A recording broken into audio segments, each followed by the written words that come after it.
오늘은 4월 18일입니다. 그리고 오늘은 정확히 70년 전 인류 역사에서 가장 유명한 얼굴 중 하나가 이 세상을 조용히 떠난 날이기도 합니다. 바로 알베르트 아인슈타인입니다. 여러분, EMC라는 공식 들어보셨죠? 물리학에 전혀 관심이 없어도 학교 다닐 때 칠판에서 한 번쯤은 봤을 겁니다. 그런데 이 공식이 도대체 어떤 의미인지, 이걸 만들어낸 사람이 실제로 어떤 삶을 살았는지 오늘 처음부터 끝까지 차근차근 이야기해 드리겠습니다. 1879년 3월 14일 독일의 작은 도시 울름에서 한 아이가 태어납니다. 이름은 알베르트 아인슈타인. 그런데 이 아이 처음부터 천재의 기운을 풀풀 풍겼냐고요? 전혀요. 오히려 또래보다 말이 확실히 늦었습니다.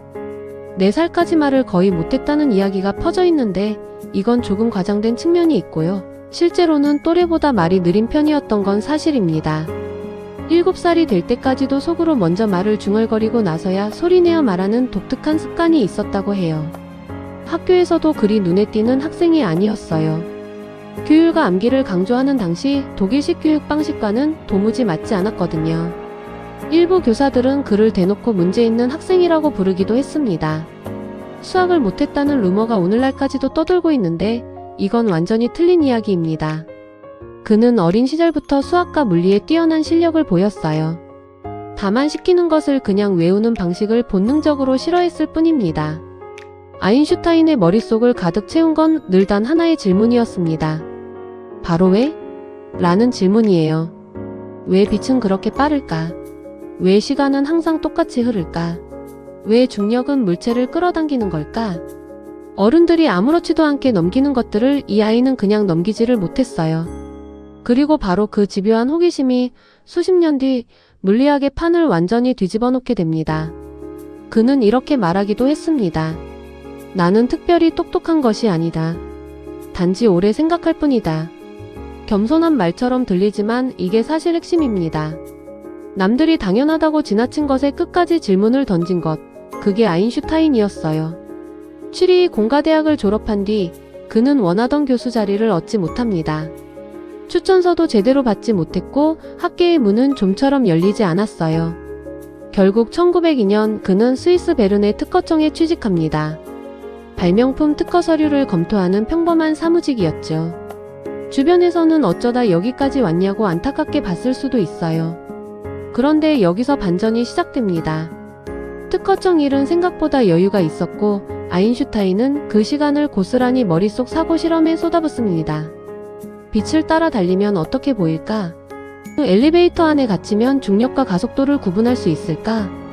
황당해 보이는 이 상상들이 쌓이고 쌓여 마침내 1905년에 한꺼번에 폭발합니다. 물리학자들은 1905년을 기적의 해, 라틴어로 아누스 미라빌리스 ANNUS MIR ABILIS라고 부릅니다. 이 한 해 동안 아인슈타인은 논문을 무려 4편 발표하는데 각각이 혼자서도 노벨상을 받을 만한 내용들이었습니다. 빛의 입자설을 밝힌 광전 효과 논문, 미세 입자가 불규칙하게 움직이는 현상을 설명한 브라운 운동 논문, 특수 상대성 이론, 그리고 그 유명한 EMC까지. 당시 그의 나이는 26. 그것도 특허청 사무직원 신분이었습니다. EMC의 의미하는 바는 이렇습니다.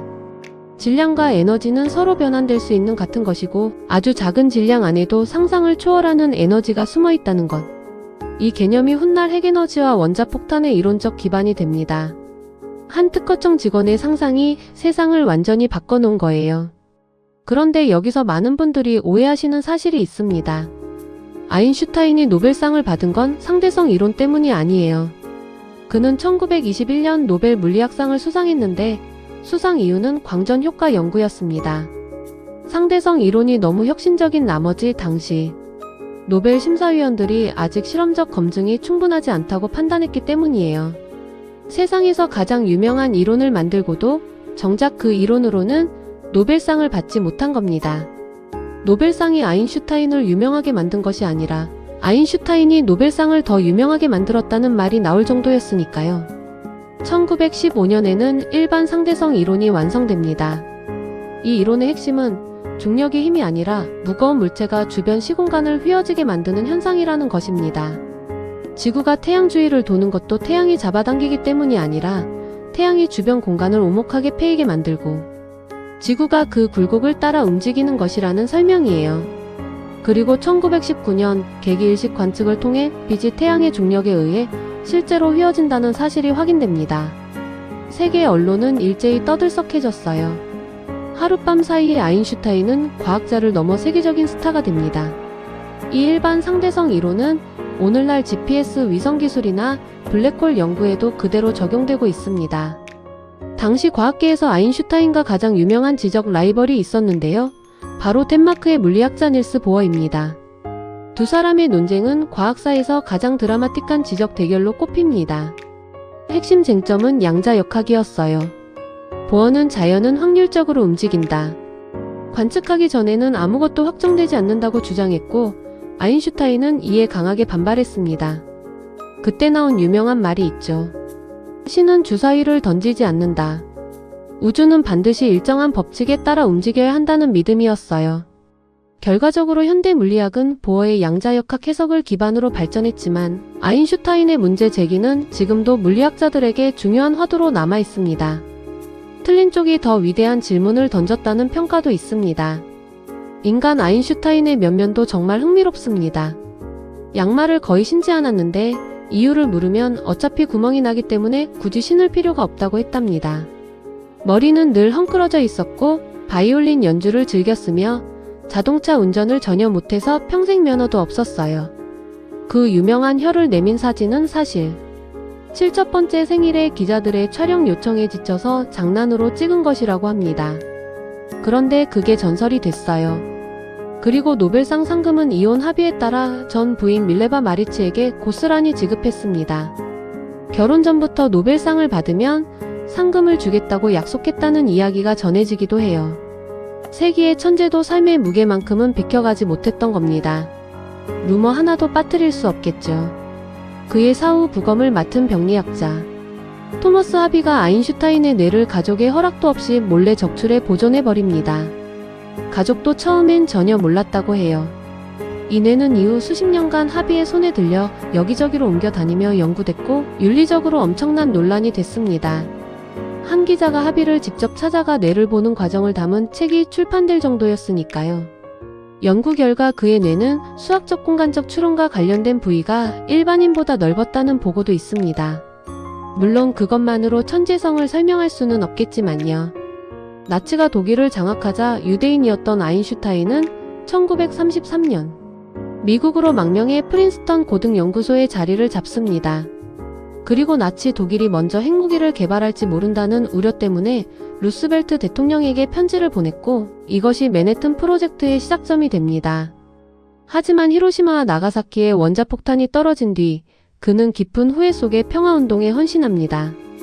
이스라엘 건국 이후에는 초대 대통령 자리를 제안받기까지 했지만 그는 사양했습니다. 저는 정치적 능력이 없습니다. 1955년 4월 17일 밤 복부 대동맥류가 파열됩니다. 의사들이 수술을 권유했지만 그는 단호히 거부했어요. 인위적으로 생명을 연장하는 것은 의미 없다. 그리고 4월 18일 새벽 프린스턴 병원에서 혼자 조용히 숨을 거둡니다. 향년 76세. 마지막 순간 곁에 있던 간호사는 그가 독일어로 무언가를 중얼거렸다고 전했지만 영어만 알았던 간호사는 그 말을 알아듣지 못했습니다. 우주에 대해 그토록 많은 것을 밝혀낸 사람의 마지막 말이 아무도 듣지 못한 채로 영원히 사라진 겁니다. 그는 이런 말을 남겼습니다. 상상력은 지식보다 중요하다. 지식은 우리가 알고 있는 것에 한정되지만 상상력은 온 세상을 품는다. 세상을 바꾼 건 타고난 천재성이 아니었습니다. 모두가 당연하다고 여기던 것들의 끝까지 왜? 라고 물은 집요함이었어요. 오늘 4월 18일 우주를 바꾼 것이 아니라 우리가 우주를 바라보는 방식을 통째로 바꿔놓은 한 사람을 기억해 주세요.